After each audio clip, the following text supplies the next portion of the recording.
अगर असलियत में हम समस्याओं के ऊपर समाधान की दिशा में काम करना चाहते हैं तो मुझे लगता है कि समस्या की कोई एक हिस्से को पकड़ के अगर हम काम करेंगे। एक मिनट रुकिए भाई साहब, आप यही बात प्यार से भी बोल सकें, आपके बालक हैं, पाड़ का खान ना हो आप तो आप नाम पूछ लो मेरे पे, हूँ भी तो पूछ सको आप। देखो न्यू थोड़ी हो न्यू थोड़ा आगरा जी, आप कितने बुजुर्ग हो? कोई बात नहीं, तुम्हारा नौजवान है, कोई बात नहीं, ये आपके चाचे था वो। न्यू थोड़ा करा हैं अपने बालका न्यू थोड़ा सिखाओगे आप बोलने। आदरणीय प्रधान जी, आज की सभा के अध्यक्ष हमारे बहुत ही तकड़ी खाप के प्रधान हैं प्रोफेसर बलवीर सिंह। और भाई मैं भी अपना परिचय बता दूं, बलवंत आर्य, गांव है मेरा शीशर खरबड़ा, सरोखा पंचायत मैम 24 का ऑर्गेनाइजर, और आज भी 80 साल की आयु होगी। जिंदगी में हमारे प्रोफेसर साहब तो बचपन से जाने हमारे साथी हैं, कहीं ना तो किते ठेक के लिए, ना किते इलेक्शन में भाग लिया, किते चेयरमैन बन के, सरपंच बन के, मेंबर बन। मेरे गांव का यो लड़का है विकास। आज जो एजेंडा है, उस प्रधान जी ने जो बात कही है, हम उस सीमा के अंदर रह करके ही बोलेंगे ना, तो हमारी बात कहीं न कहीं वही ही सफल होगी। और जब सीमा का उल्लंघन करांगे, बाहर चलांगे, बाहर निकल जावांगे, तो वो तो सिस्टम खराब हो जाएगा। और जो भी यहाँ बोलने वाला जो भाई अपने विचार रखे, खुला मंच है ये कोई राजनीतिक मंच नहीं, ये बिल्कुल प्योर सामाजिक है। मैं दोनों आदमियों से परिचित हूँ। ये प्रधान जी हैं अपने खेड़ा खाप के प्रधान। पंचायत काल भी थी, काल वाली में भी जा रहे थे, ओड़े भी हमने सारा सिस्टम देखा, ओड़े भी थोड़ा हचाल गया था सिस्टम, थोड़ा हा इस तरह। आड़े सबको अधिकार है, चाहे राय तो जो भाई, हम तो इसी में तो आए हैं, हर एक भाई के विचार सुनो और शांति से। और इसका सिस्टम यो है, जो भाई अपने विचार रखने की इच्छा हो ना, वो प्रधान जी से अनुमति ले और फिर अपना भी परिचय पूरा बतावे, ताकि हमारी जान पहचान तो जब होगी, किस आदमी में कितना दम है, यो हमारे संगठन में फिट रहेगा कि नहीं, ये सारे बैठ के विचार करा।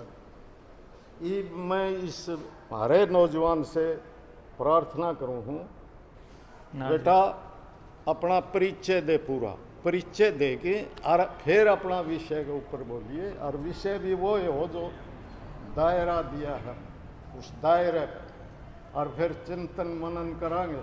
और चाहे आदमी थोड़े हो, हाँ भाई इस बात से मत घबराओ लोगों, अच्छा आदमी, श्रेष्ठ आदमी जब दिलो जानता अकेला चलेगा ना अकेला, उसके साथ गड्ढे फिर जुड़ जाएं। इंजन के साथ देख कितने गड्ढा ले जाए खींच की। अगवानी में वो, मैं आर्य समाज से जुड़ा हुआ हूँ, और आर्य समाज में आपने नाम सुना होगा, एक बड़ा हमारा स्ट्रिक्ट साधु था, वो सन्यासी अग्निवेश। वो न्यू कहा करता, भाई समाज का आगे चलना है तो हाथ में उठाओ झंडा और चल पड़ो।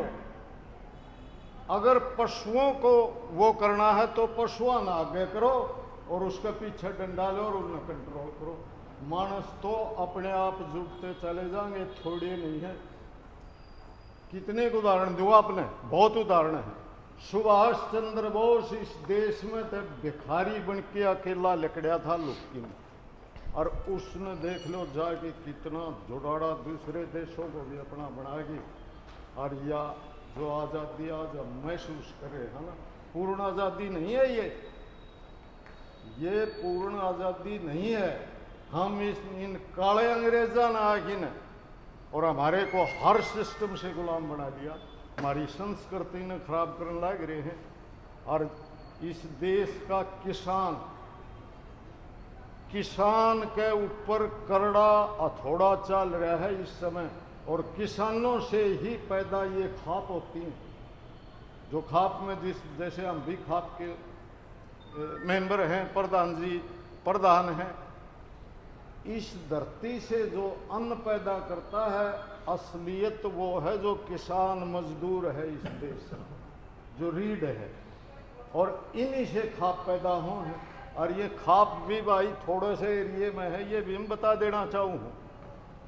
ये आड़ा अपना उत्तरी भारत है ना, इसमें है ये खाप सिस्टम। और ये खाप सिस्टम भी राजे महाराजाओं ने चलाया था, क्योंकि हमारे जो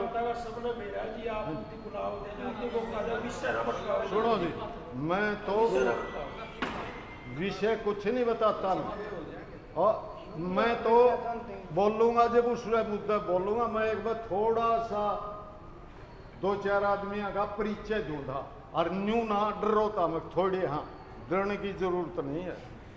आड़े जो आदमी आ रहे हैं ना, बंदा ऐसा लगे ये सारे सोलवुड हैं, और ये आगे न होके चलेंगे नहीं। संघर्ष तो करना पड़ेगा भाई, संघर्ष करे बिना घर बैठा बैठा प्लान बनाए जाओ, उन प्लाना कोई बात हल को नहीं हो पीछे की। ऑन ग्राउंड काम करना पड़ेगा, ग्राउंड के ऊपर काम करेगा, आप दीजिएगा लोगों ने। हाँ ये बेटा इजाज़त है जी प्रधान जी? हाँ ठीक है जी। मेरा नाम देवेंद्र भलारा है जी, और मैं जनता सरकार मोर्चा का सदस्य हूँ।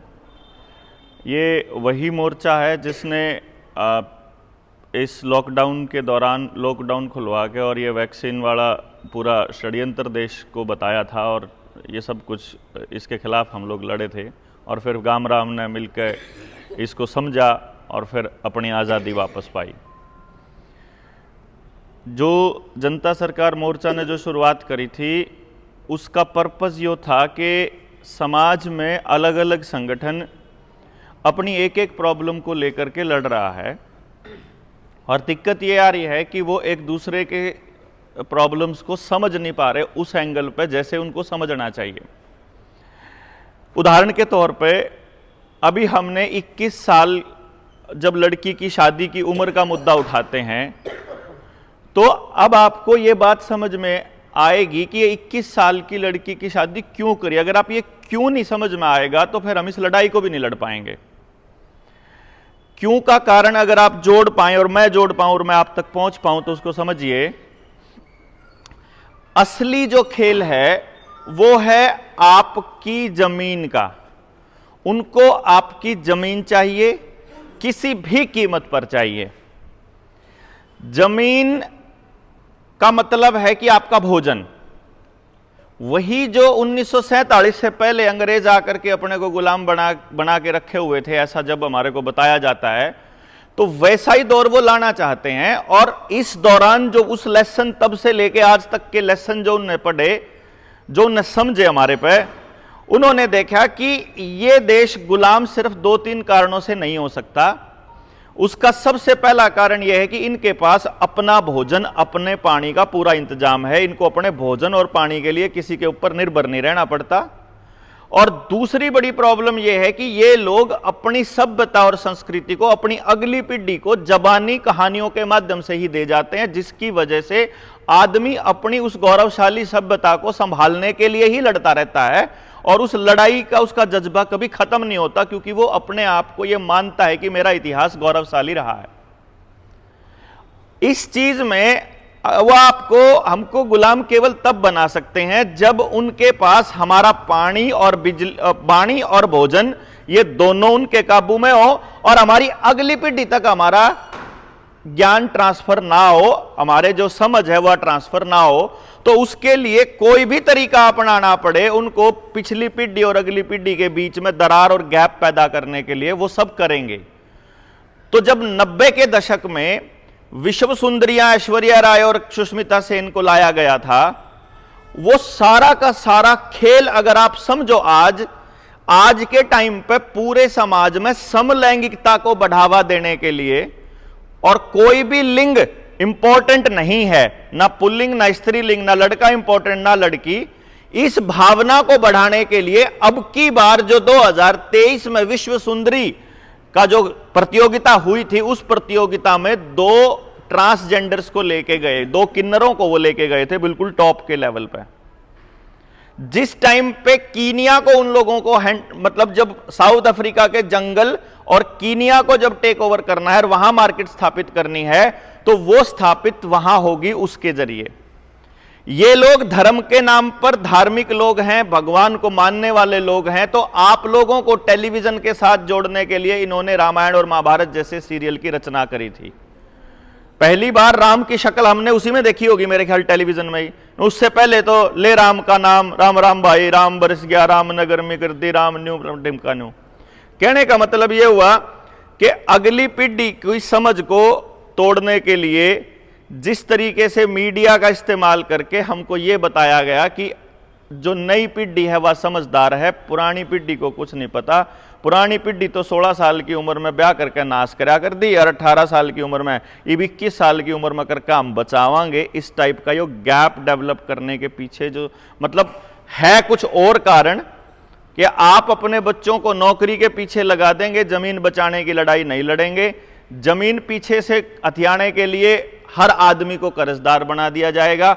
अभी आप लोगों को ऐसा लगता है कि सिर्फ मैं तकलीफ में हूं, अगर थोड़ा बड़े परिप्रेक्ष्य में देखेंगे तो आपको पता चलेगा इस समाज का प्रत्येक व्यक्ति अपनी मतलब जितनी उसकी कैपेसिटी है, जितनी उसकी क्षमता है, उससे लगभग 1.5 गुना कर्जे में आ चुका है, कैपेसिटी से 1.5 गुना। यानी अगर वो अपनी सारी जमीन भी बेच के न अगर पुगाने लगेगा तो भी वो पुगा नहीं पाएगा, और मात्र 10% लोग ही, अगर सारा पैसा भारत का इकट्ठा करके भी हम जमा करा देंगे तो नहीं करा पाएगा।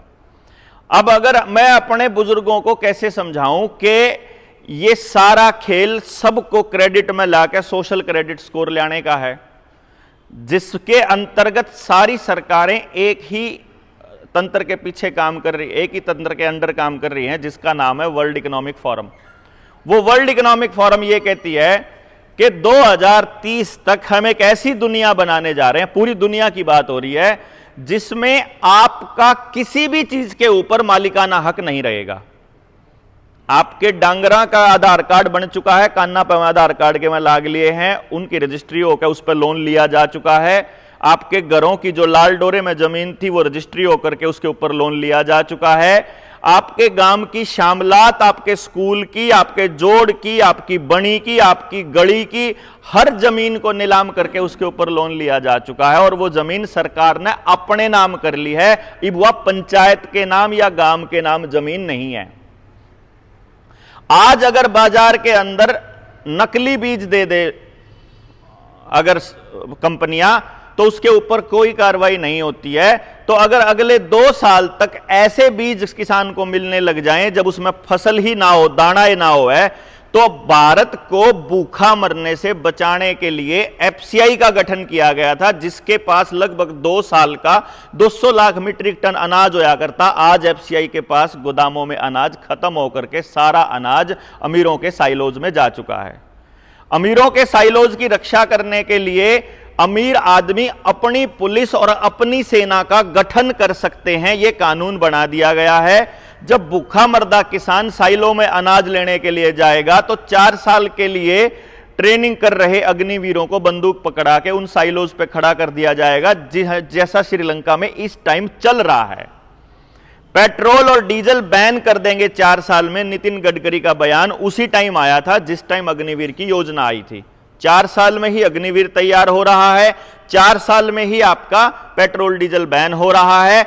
बिहार से खबरें आ चुकी हैं कि कोयले की कमी है, बिजली की कमी है। यूपी में आ चुकी है पिछले हफ्ते। अगले 2-4 हफ्ते में अगर हरियाणा से खबरें आने लगे कि कोयले की कमी है और हमारे को बिजली का ब्लैकआउट हो सकता है, तो फिर आप ये सोच लेना कि वो किस तरफ लेकर के अपने को जा रहे हैं। अब सिर्फ सोचने की बात यह है कि यदि बिजली ना आए हमारे पास गांव में 1 हफ्ता या 10 दिन तक, क्या अपने पास अपना पानी है? ना अपने पास डांगरा ने पान का पानी है जोड़ में, ना अपने पास खुद पीने का पानी है अगर बिजली ना आवे या सरकार ना देवे। ना अपने पास अपना अनाज उगाने के लिए किसान के पास कुछ भी है। अगर पेट्रोल डीजल बैन हो जाए तो खेत में काम करने के लिए किसान के पास बैल भी नहीं है। यानी कि आप 24 आवर और 100% पूरा 100% कंपनियों के ऊपर और सरकार के ऊपर निर्भर हम लोग हो चुके हैं। डांगर का बीज जब कंपनी देना बंद कर दे तो हमारे पे अगला डांगर का हतर खागड़ और जोठे भी नहीं है, खेत का बीज भी नहीं है, और मानस का बीज भी 70% तक नपुंसकता के लेवल पे जा लिए आप। यानी कि असलियत में जो नस्ल और फसल की लड़ाई है, अगर इसको बचाना है तो गांव के पास अपने सर्वाइवल का रास्ता क्या है, अगर ये गांव राम बैठ के चर्चा नहीं करेगा या इसके ऊपर चिंतन और मनन और काम नहीं करेगा तो आप लड़ नहीं सकते किससे ते भी। क्योंकि पिछले 8 सालों के अंदर एक बहुत जबरदस्त काम हुआ है कि आपके आधार कार्ड के साथ आपका बैंक अकाउंट, आपका पैन नंबर, आपका ड्राइविंग लाइसेंस, आपका वोटर कार्ड, आपके घर के कागज, आपके खेत के कागज, आपका बिजली का बिल, आपका पानी का बिल, आपका मोबाइल का बिल, आपका जितने कागज आपके पास हैं और पूरे परिवार के एक नंबर के साथ जुड़ चुके हैं। 2 साल पहले सरकारों ने आपको यह कहा था कि यदि आप कोई वैक्सीन नहीं लगवाओगे तो आपको बस में नहीं चढ़ने दिया जाएगा, रेल में नहीं चढ़ने दिया जाएगा, पेंशन नहीं मिलेगी, भोजन नहीं मिलेगा, कोटे में राशन नहीं मिलेगा, आपको पानी नहीं, फलानी चीज नहीं मिलेगी, डिमकी। मतलब कहने का मतलब पेट पे उन लोगों ने आपके का मतलब कंट्रोल करने की कोशिश करी थी एक सर्टिफिकेट के नाम पे। अगली बार उनको ऐलान करने की जरूरत नहीं है, आपका आधार कार्ड बैन कर दो, आपकी जितनी सेवाएं उसके साथ जुड़ रही हैं एक झटके के अंदर पूरे परिवार को घुटने टेकने के लिए मजबूर किया जा सकता है, सिर्फ एक कागज आधार कार्ड के नाम पे। अगर आपने अगली डोज नहीं लगवाई तो बिजली भी कौन आवे, क्योंकि मीटर नए लाग लिए हैं चिपाड़े। इब कनेक्शन काटन खातर बिजली वाले ने घर आने की जरूरत को नहीं, तार को नहीं काटनी, ओडी तो बटन दाबना, चिपाड़ा मीटर लाग रहा है आपके। पानी के नए कनेक्शन आपके बनन लाग रहे हैं, इब नया कनेक्शन पानी का कटौन लग रहा है। और अगर आपने क्लास स्क्वाब की अगर वह बात सुनी हो वर्ल्ड इकोनॉमिक फोरम में, अभी जिस टाइम पे नरेंद्र मोदी वहां गया हुआ था दावोस के अंदर, वहां वर्ल्ड इकोनॉमिक फोरम ने डिक्लेयर कर दिया है हर देश के प्रधानमंत्री को कि जैसे भोजन की कमी पूरी दुनिया में हो रही है वैसे ही पानी की कमी हो रही है, और इसीलिए पानी की राशनिंग शुरू करनी पड़ेगी। और अब जो नदी है, नाले हैं, तालाब हैं, जोड़ हैं, बारिश का पानी है, पहाड़ का पानी, झरने का पानी, समंदर का पानी, इसके ऊपर आम जनता का कोई हक नहीं होगा, इसके ऊपर पूरा सरकार का हक होगा। और सरकार इसको मोनेटाइज करके प्राइवेट कंपनियों को देने की प्लानिंग कर रही है। यानी पानी प्राइवेट कंपनियों के पास जाएगा, और बीज पहले से जा चुका है, बिजली पहले से जाने की प्लानिंग कर रही है, सेना वहां जाने की प्लानिंग कर रही है, पुलिस को कोई भी उद्योगपति किराए पर ले सकता है, ऐसा कानून उन लोगों ने बना दिया। आपको सिपाही चाहिए तो इतने का चाहिएगा, इंस्पेक्टर चाहिए तो इतने का। यानी अब आपके घर पे सरकारी मुलाजिम, आपकी तनख्वाह से बनाए हुए पूरे डिपार्टमेंट आप ही को काबू करने के लिए तैयार किए जा रहे हैं। अगर इन चौतरफा घेराबंदी को अगर हम नहीं समझ पा रहे तो फिर हम इस लड़ाई को नहीं जीत पाएंगे। अगर क्योंकि हमारे को समस्या का एक ही हिस्सा दिखाई दे रहा है, हम पूरा ओवरऑल तस्वीर देखने में नाकाम रहे, पूरा as a society, as a समाज। सरकारी स्कूलों को अंदर एफडीआई लाने की तैयारी चल रही है। वो स्कूल जिनकी जमीन आपके हमारे पुरखों ने दान में दी थी, उनके कमरे हमने बनवाए थे, अब वो स्कूल एसएसए का पैसा वहां ला करके अब प्राइवेट करने की तैयारी चल रही है। महाराष्ट्र के अंदर 6000 स्कूलों के अंदर एफडीआई लाकर प्राइवेट हाथों में सौंपने का आदेश आ चुका है। भूमि अधिग्रहण कानून के अंतर्गत अब आपके किसी भी एक भी व्यक्ति की परमिशन की जरूरत नहीं है। यदि मेरा मकान सरकार को चाहिए या किसी कंपनी को चाहिए तो कंपनी केवल पब्लिक प्राइवेट पार्टनरशिप में चिट्ठी लिखेगी सरकार को कि मुझे यह मकान चाहिए, तो सरकार डीसी रेट के हिसाब से मेरे खाते में पैसा डाल देगी और मुझे चिट्ठी आ जाएगी कि तेरा डीसी रेट का पैसा जा लिया है, जमीन तने 1 महीने में खाली करनी है, तेरे पास इतना समय है। यह आदेश ऑलरेडी मध्य प्रदेश झारखंड के अंदर किसानों के पास आ चुके हैं। मतलब मैं ये नहीं कह रहा हूं कि ये आने वाले हैं, ये हो रहा है और हो चुका है। मतलब यानी आज गांव के पास ना अपना बीज है ना अपनी जमीन है। व्यक्तिगत जमीन लगभग 99.9% लोगों की जमीन इस टाइम बैंकों के पास गिरवी पड़ी है। 99.9%। मैं एक आधा इसलिए छोड़ रहा हूं कि गांव का एक आधा मानस जिसके घर में 2-2 3-3 नौकरी हो तो उसने बार लिमिट बनवाने की जरूरत पड़ को नहीं रही, क्योंकि उन्हें लोन सरकारी नौकरी पर मिल जाए। नहीं तो लगभग हर आदमी की जमीन बैंकों के पास पड़ी है। और आपके लिए जानकारी बता देते हैं, रोज की रोज पुलिस वाले और साइबर क्राइम की मदद से पब्लिक के अंदर एक मैसेज फ्लैश किया जा रहा है रेगुलरली कि कभी भी साइबर अटैक हो सकता है और आपका खाता खाली हो सकता है। किसी ना किसी तरीके से आपके पास यह संदेश वीडियो के माध्यम से या अखबार की खबर के माध्यम से पहुंच चुका होगा कि किसी का भी खाता खाली हो सका है। यह खाता खाली होने की प्रक्रिया से पहले सरकार ने एक काम किया है कि आपके खाते में चाहे कितना ही रुपया पड़ा हो, सरकार की गारंटी केवल 1 लाख रुपए की है। ऐसा पहले कानून था, लेकिन अब वो बदल के उन्होंने 5 लाख तक कर दिया कि यानी आपके खाते में 1 करोड़ पड़ा होगा तो भी सरकार केवल 5 लाख की गारंटी देगी। तो यानी 5 लाख तक तो आप सेफ हैं, 5 लाख के ऊपर आपका पैसा बिल्कुल सेफ नहीं है। ये सरकार ऑलरेडी डिक्लेयर कर चुकी है। अब बिजली के ब्लैकआउट की तैयारी भी चल रही है कि 10 दिन तक बिजली ना आए या 1 महीने तक बिजली ना आए तो उसके बाद जनता एक दूसरे के साथ कैसे सामंजस्य करेगी। और उसके बाद जब बिजली आए और जब अचानक से आप अपने खाते चेक करो अपने मोबाइल में और सबके जीरो मिलें तो आपको पता चलेगा कि जितना पैसा हमने देना था उस तक, जितना पैसा थारे खाते में था उस तक फालतू तो हमने बैंक का देना था। इसका मतलब हम ऑलरेडी कर्जे में थे। उसका जो आपका सिबिल का स्कोर है उसको क्रेडिट स्कोर बोलते हैं। क्रेडिट स्कोर को सोशल क्रेडिट स्कोर बनाने की तैयारी चल रही है। यह सोशल क्रेडिट स्कोर लेबोरेटरी की तरह चाइना में पिछले 15 सालों से चल रहा है, जहां किसी बुजुर्ग को सिर्फ उसके मोबाइल पे वो स्कैन करके पेमेंट करते हैं, वैसा यूपीआई कोड के जरिए जब वो स्कैन करता है किसी मेट्रो के अंदर तो क्लिक करते ही पता चलता है कि ना ना तना तो फलानी बात को नहीं माननी थी सरकार की, तो उस धरने में शामिल था, इसलिए तेरा जो लाल रंग का हो रहा तू भी भीतर नहीं जा सकता। बस में भी नहीं चढ़ने दिया, ट्रेन में भी नहीं चढ़ने दिया, बाकी जहाज तो छोड़ ही दो। यानी आप पब्लिक ट्रांसपोर्ट का भी इस्तेमाल नहीं कर पाएंगे। रोडवेज आपकी पूरी तरह से बिकने के कगार पर है। जितनी बसें थी उन सभी बसों के ऊपर नीला पेंट करा के प्राइवेट बसों पे और पीछे जिसके लाल पट्टी है वो सारी की सारी किलोमीटर स्कीम में चलनी शुरू हो चुकी है। यानी आपकी रोडवेज भी बिक चुकी है, आपकी रेलवे प्लेटफॉर्म, एयरपोर्ट जितने हैं, सड़कें तक भी प्राइवेट कंपनियों को दे दी गई हैं जिनके ऊपर चलने का आप प्रति किलोमीटर किराया देने लग रहे हो।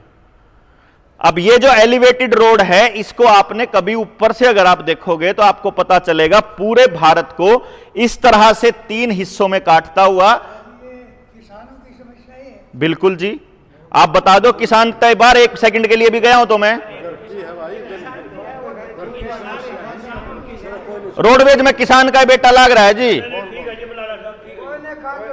एक लाइन भी अगर किसान तक बाहर गया हूं तो मैं बता दो जी।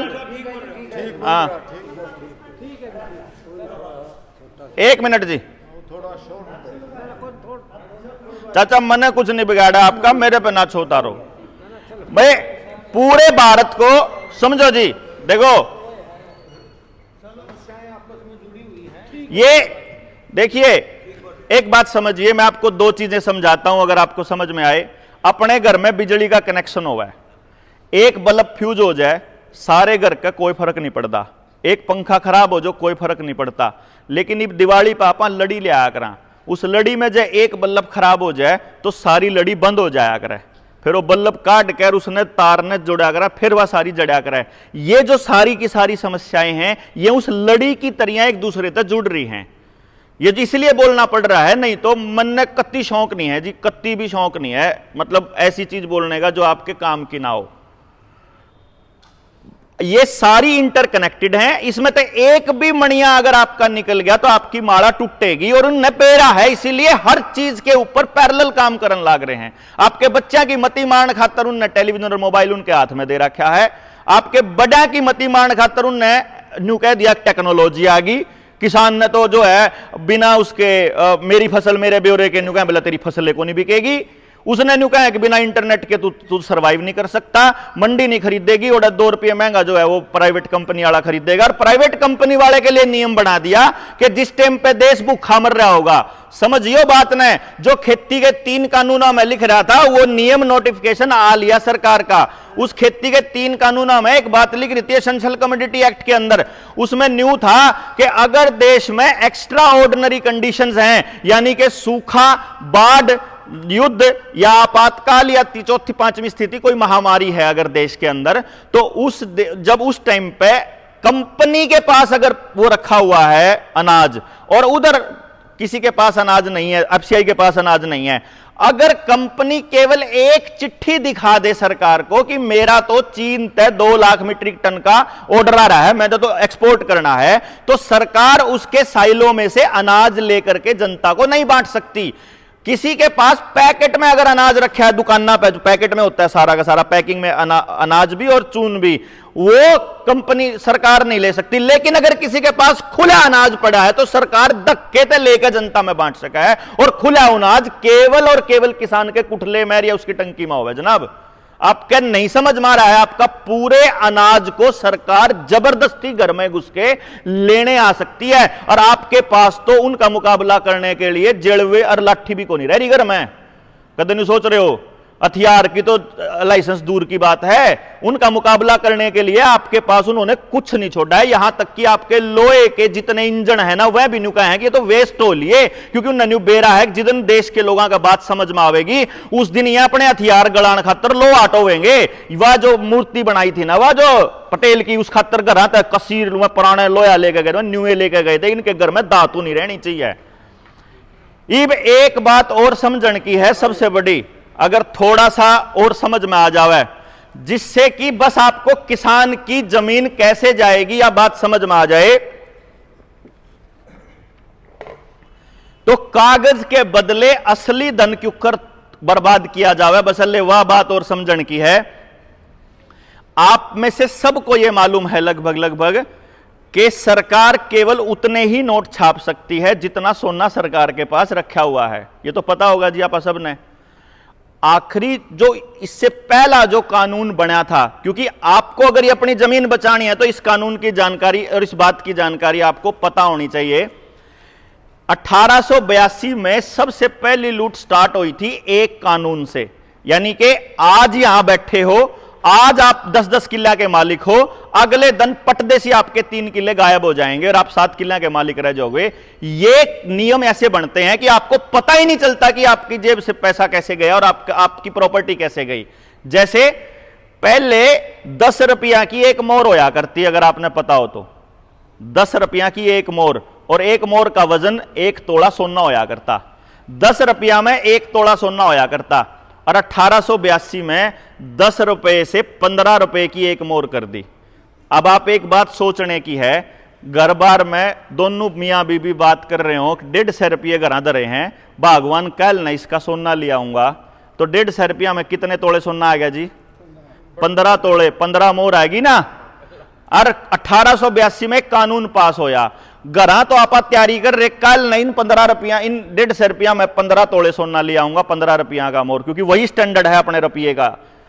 और उस दिन सरकार ने कलकत्ता में, राजधानी कलकत्ता थी, बहुत बड़ा विद्रोह हुआ था देश के अंदर, हमारे तक खबर नहीं पहुंची।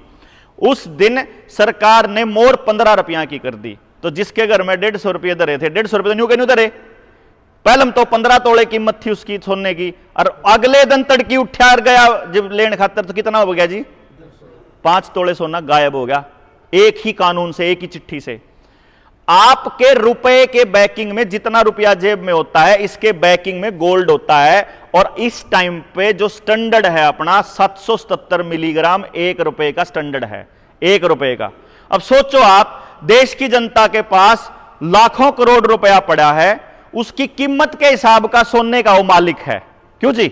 समझो आप भाई, जितना रुपया पड़ा है उसके हिसाब का सोने का मालिक है ना वो, कदे भी जाकर सोना ले सके। और अचानक से सरकार ये कह दे कि कल से आपके रुपये के पीछे कोई सोना नहीं है,